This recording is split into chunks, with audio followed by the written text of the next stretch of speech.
Sis, you need to be careful about who you date. Okay, you're cute and have a great personality, but you're a little too easygoing and sometimes spacey. You could get taken advantage of by the wrong kind of guy. You know, you really think you should be with a loser like him. He's just a deadbeat, good for nothing in society. You should break up with him right away. I was misjudged by her younger sister and looked down upon as a deadbeat. Her voice echoed loudly across the floor, drawing the attention of everyone around us. Among them was the face of the hospital director, and I nervously scratched the back of my head, realizing I was in deep trouble. That was a real low point for her younger sister. My name is David. I have a medical license, but I've been out of the country until recently, so I'm currently not employed. Right now, I'm enjoying a relaxed, carefree life. Back when I worked as a surgeon at a university hospital, I was so busy I barely had time to eat or even take a break. Now, I cherish the moments when I can enjoy a warm meal or sleep through the night in my own bed. Today, I had a long-awaited date with my girlfriend, Catherine.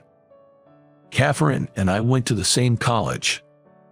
We first met on the day of our entrance exams when our seats happened to be next to each other. Even though it was such an important day, I had forgotten my eraser and was panicking. Seeing my distress, she offered me a brand new eraser she had as a spare, saying, "We've both worked so hard to get here, right? We should help each other out at times like this. Please don't hesitate to accept." With that kind gesture, she seemed like an angel to me, and I began to fall for her. Luckily, both Catherine and I passed the exams, and we reconnected at the orientation. She recognized me, and we became friends.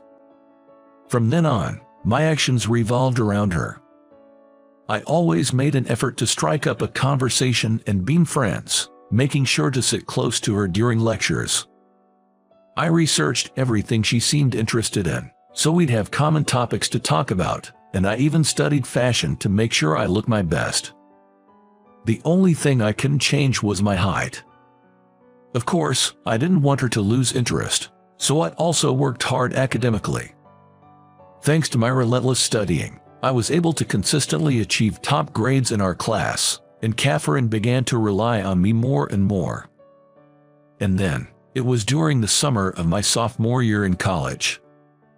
On a trip night with my buddies, I managed to take her for a walk. It was a moonlit night, still a tad humid. The lodging was conveniently located, just a short walk to the beach, so we headed towards the ocean on foot. The nighttime sea was in stark contrast to the bustling daytime. It was tranquil with only the sound of the waves echoing. The modest moonlight reflected on the water, shimmering like stars. It feels like I could watch this forever. It's so mystical and beautiful. I couldn't clearly see Catherine's face in the darkness, but I could tell she was probably smiling gently, and I felt an overwhelming surge of emotions.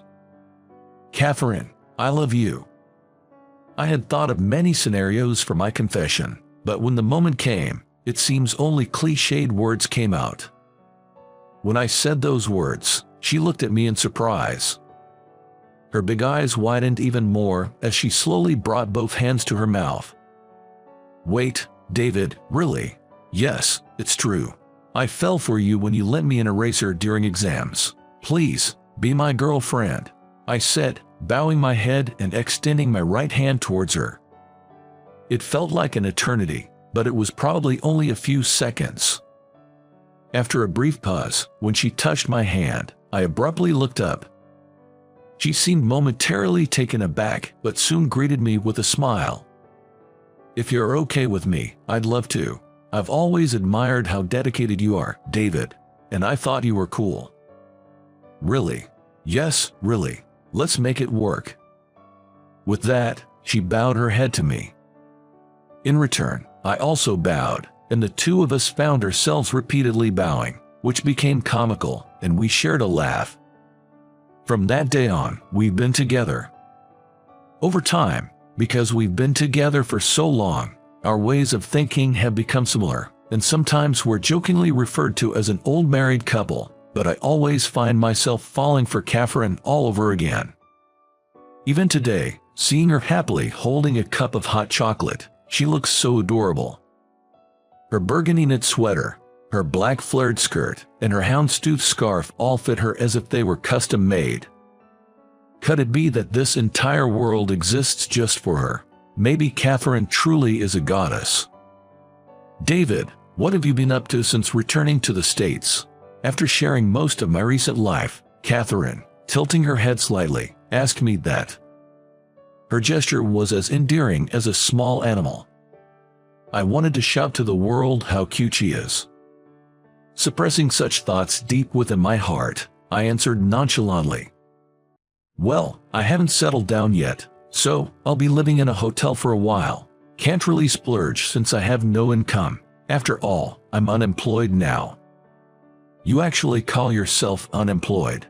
She laughed amusingly at that. I think her smile is a national treasure. No, a world treasure.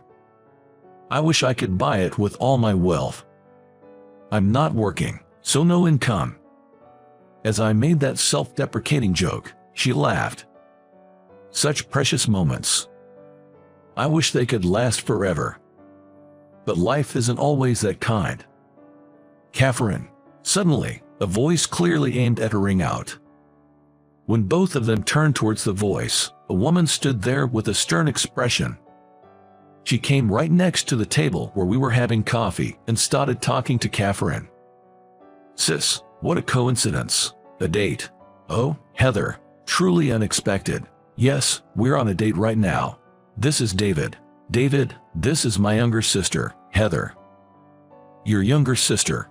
Nice to meet you, Heather. Reaching out to shake her hand, she openly looked at him with disdain and ignored his gesture. Huh, she's ignoring me. What should I do with this outstretched hand? You need to be careful about the men you date. You are pretty and have a good personality, but you're a bit naive. It would be terrible if you deceived by some shady guy. What? David is not like that. I overheard your conversation earlier. He's unemployed and has no income, right? He's not even handsome and is short. I don't get why you're with him. That was just a joke, you know. He's actually. Anyway, I will never accept him. I'll do everything I can to interfere. I have an appointment, so I have to go. Goodbye. Saying this, she glared at me and left the cafe. She had a takeaway coffee in hand, so she must have just stopped by for a moment. Her fast-paced walk seemed courageous. Heather can be a bit strong-willed, but she's very talented. She's younger than us. She gets good grades, and she's starting her internship at a university hospital next week. Oh, I see. Considering she's younger than us, Heather must be a medical student. You two seem close. We are. She's my adorable little sister. I'm sure the misunderstanding will be cleared up, so please get along with her. I nodded at her cheerful demeanor. It felt like I was looking at the Virgin Mary, or so I whimsically thought.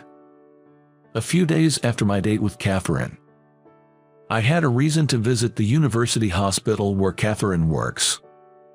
I used to work here, and to add to that, I graduated from the affiliated college of this hospital. It feels like home to me. My business was over quickly, and as I waited in the elevator lobby, thinking of seeing Catherine and heading home, a group of individuals in white coats approached from behind. It seems they were medical interns with their supervising doctors. I recognized some of the doctors, but among the interns, there was one familiar face. She noticed me and exclaimed, "Oh, why are you here?" The one pointing and shouting at me was Catherine's younger sister, Heather. Pointing at someone is considered rude, I thought, trying to muster a smile. I couldn't tell her the real reason I was here, so as I was thinking of a way to sidestep the question, Heather continued her rant. "Did you come to see Catherine? What are you, a stalker? Jobless, ugly, and a stalker? How low can you go? I won't let you near her, you criminal." Hey, calm down, Heather. Don't call me by my name. Just because my sister is kind and can be easily deceived doesn't mean she's calling for a man like you. Just go home and be jobless. My sister deserves someone smart, high-earning, tall, handsome, kind, and capable of doing house chores. The exact opposite of you. Hey, stop it, Heather. This man is. Stay away from my sister. If you keep panning around, I'll call the police. Oh, I don't have my phone because I'm on duty. Is this your doing? What are you talking about, Heather? Calm down, please. You seem really confused. One of my former colleagues, a doctor, tried to intervene, but Heather kept glaring at me. Look, this man used to be Dr. Abbott, a surgeon at this hospital. What? A doctor? Heather looked back and forth between me and the former colleague, surprised. But didn't you say he was jobless and had no income? Well, I had just returned from Germany and hadn't settled into a job yet, so technically, I was without an income at that time. But even if you had a medical license, if you didn't have a job, you were unemployed, right? That's true, but David will be rejoining our staff as of today. The person who said this, emerging from behind, was the hospital's director. This elderly gentleman with a laid-back demeanor handed me a paper while smiling. David, you left this behind. Here's your appointment letter. See, it's dated today for your return to surgery. The interns should remember his face. He's a brilliant surgeon who's pulled off numerous complex surgeries. Watching him operate is a great learning experience. Indeed, the reason I came to this university hospital today was to work here again. The director, Johnson, had graciously sent me off to Germany and ensured I had a place when I returned. The director always believed in my skills and tolerated my whims. But I owe a lot to Director Johnson, and I need to repay those favors. Hey, Heather, you wanted to be a surgeon, right? You'll be owing a lot to him. Better thank him now while you can. The doctor standing next to Heather said, patting her shoulder. Heather, in shock, murmured, I can't believe it. Well, it can't be helped. I hate to say it about myself, but I kind of look unreliable, and some even say I look just like a student. But no matter how good a surgeon he is, he's been neglecting my sister for so long. I know Catherine's been lonely, so I wanted to see what kind of guy her boyfriend was and followed you, and you seemed so unreliable. I've been neglecting Catherine. It hurts when she says that. Heather probably loves her sister, Catherine, very much. That's why she's so aggressive towards me. If her sister's seemingly neglectful boyfriend turned out to be unemployed, it'd make sense for her to be upset. After all, I was the one who convinced Catherine to stay behind while I went to Germany alone. But it was just as I was about to speak. A chime, different from the usual announcement in the hospital, echoed throughout. All the doctors present turned pale. Code blue, all medical staff, please assemble at the cardiology department. Hearing this, I immediately ran. A code blue is broadcasted when a critical emergency occurs and immediate medical attention is needed. Several other doctors and nurses also rushed towards the location. Of course, I wanted to save a life, but I was also filled with a bad premonition. Catherine was visiting the hospital today for a regular checkup because of her heart condition. I thought I'd see her after finishing my own tasks since medical exams usually involve a lot of waiting. Catherine has a rare heart condition, so she needs to undergo regular checkups. There are many patients at the university hospital, so I was hoping it wasn't her. Even though I felt that way, the nagging feeling wouldn't go away.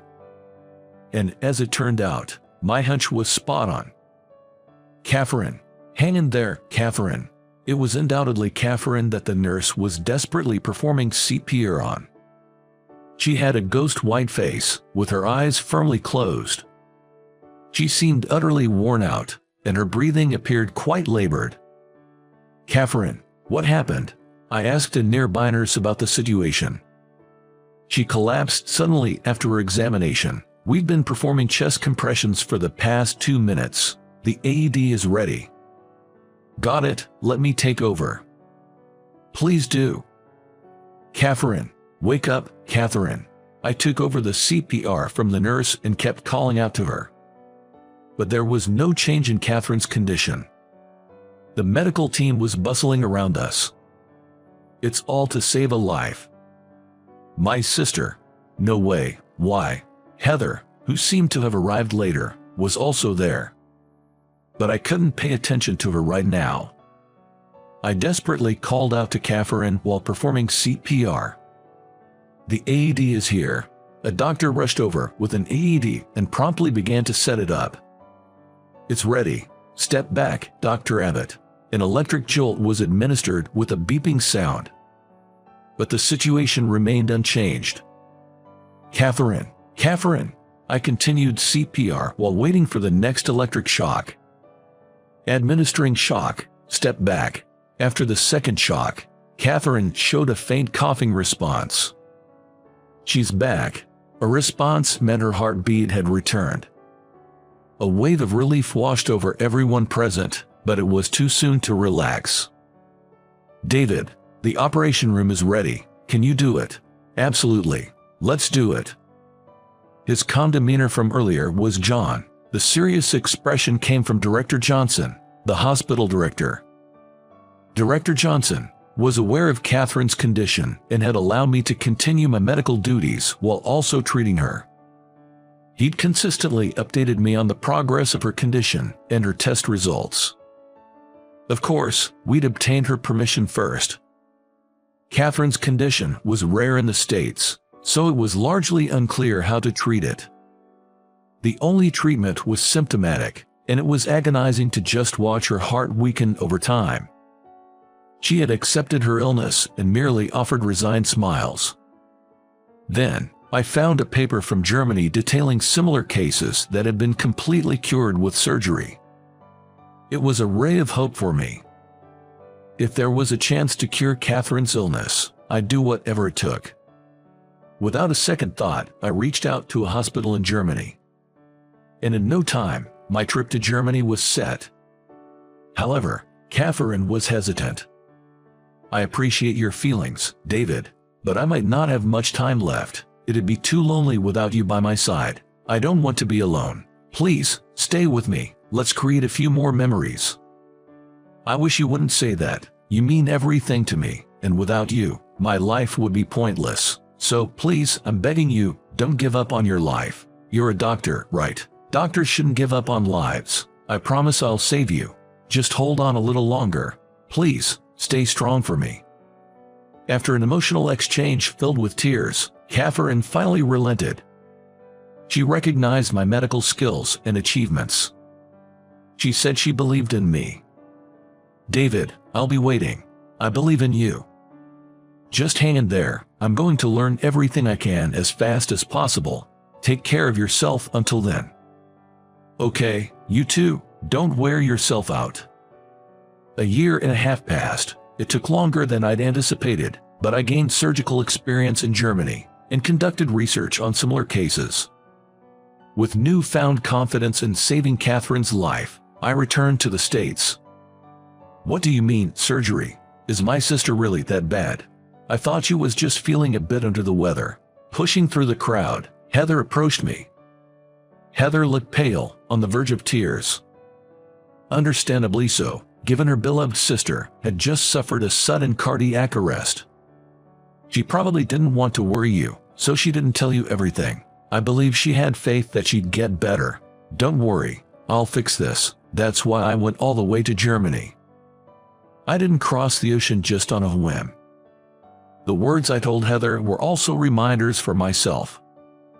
I want you to contact your parents. It's all right. How can a doctor not believe in the vitality of a patient? Your sister, Catherine, she's strong, right? Yes, I know that even without you telling me. My sister won't be defeated by this. I trust you. Please, save her. Yes, I'll definitely save her. With determination in my heart, I hurried to the operating room. I went through my pre-surgery routine, calming my nerves. Changing, wearing a mask, washing my hands. I double-checked all the essentials and looked over the medical staff. Let's begin the surgery. The operation took a long 10 hours, but it was successful. A few weeks after the surgery, I peeked into Catherine's room. There was Heather, dressed in casual clothes, chatting away happily. Catherine, how are you feeling? I'm recovering very well. Everyone's been kind, and it's comfortable. It's just a bummer I can't walk around much." "Well, your heart did stop once. Just bear with it for a bit. By the way, Heather, are you taking a break from your training?" "I'm off today. I'll be in surgery from tomorrow. Take care, big bro." It seems like Heather's perception of me has changed since that incident. She appears to appreciate me more. Moreover, she has started coming to me with questions about her training. Our communication has improved, and I'm relieved.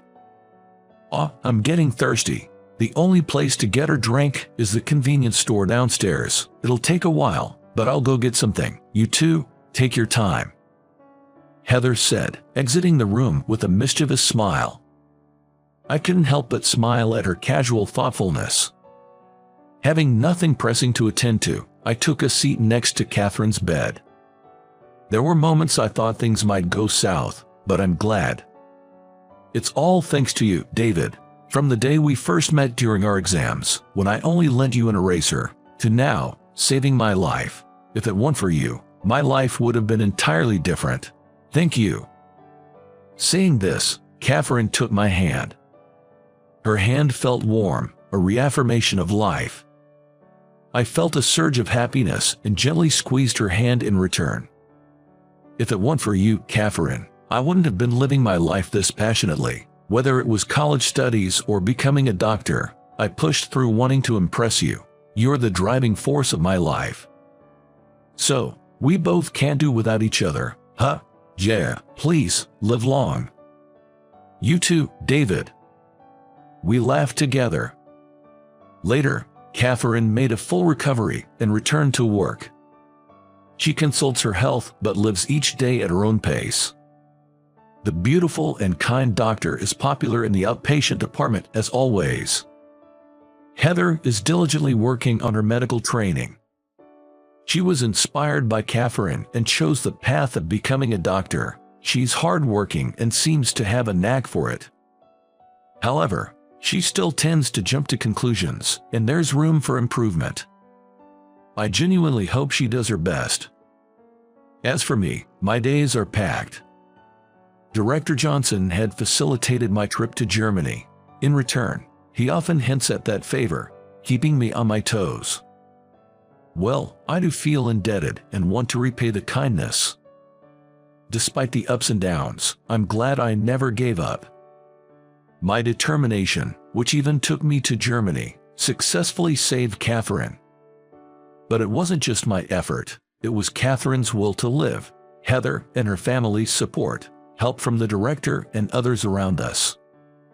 It made me realize how much love surrounded Catherine. But of course, I believe I love her the most. Every day with the one you love isn't something to be taken for granted. So, I want to cherish each day. I won't ever give up on our happiness. With that thought, I swore to give my all today and every day.